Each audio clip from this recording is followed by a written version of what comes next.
અને હવે વાત ગીર સોમનાથની કે જ્યાં એક તરફ જર્જરિત બ્રિજ તો બીજી તરફ મગરોના આતંક વચ્ચે જીવવા માટે લોકો મજબૂર બન્યા છે।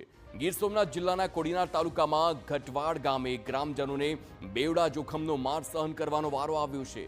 ગામને કોડીનાર અમરેલી સ્ટેટ હાઈવે સાથે જોડતો શિંગોડા કેનાલ પરનો બ્રિજ અંદરથી અત્યંત જર્જરિત બની ગયો છે।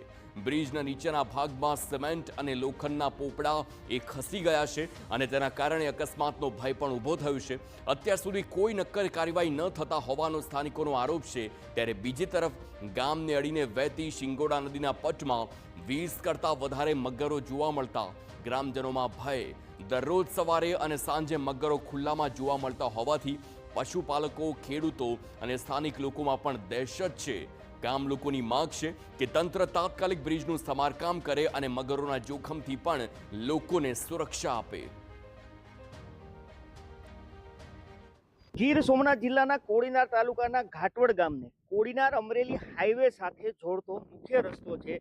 ત્યાં બ્રિજ છે, જે સિંચાઈ વિભાગની કેનાલ છે તેની ઉપરનો, અને આ બ્રિજ અતિ જર્જરિત બન્યો છે, જેને લઈને ગામના તમામ લોકો છે તે ચિંતિત બન્યા છે। સરપંચ પ્રતિનિધિ પણ અહીંયા પર પહોંચ્યા છે। મારી સાથે અત્યારે અબ્દુલભાઈ મહેતાર છે, જે સરપંચના પ્રતિનિધિ છે।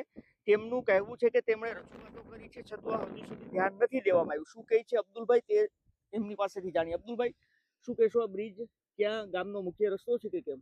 આ મેન કોડીનારથી અમરેલી જોડતો હાઈવે છે। એ હાઈવેથી મેન કોડીનારથી ઘાટવડ અમારો મેન મુખ્ય માર્ગ છે અને આ સોમનાથ મંદિર તરફ જતો છે। હજારો પર્યટકો અહીંથી પસાર થાય છે। રુદ્રેશ્વર મહાદેવ મંદિર પણ અહીંયા હોય, અહીંયા પણ હજારો પર્યટકો વર્ષોમાં આવે છે। વાર તહેવારોમાં અતિ ભીડ લોકોની જોવા મળે છે।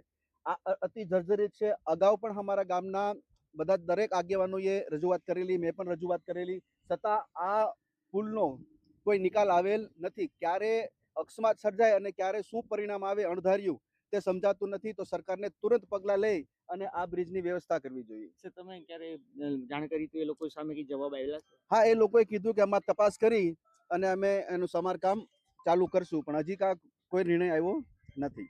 તો અબ્દુલભાઈ મહેતા છે, જે સરપંચ પ્રતિનિધિ છે ઘાટવડ ગામના। ઘાટવડ ગામના તમામ જે લોકો છે તે શહેરમાં જવા અથવા તો જામવાડા તરફ જવા માટે અહીંયા આ રસ્તાનો મુખ્ય રસ્તો તેમનો છે, અને એનો જ બ્રિજ જર્જરિત બનતા હાલ ગામ લોકો છે તે ચિંતિત બન્યા છે। દિલીપ મોરી, TV9, ગીર સોમનાથ।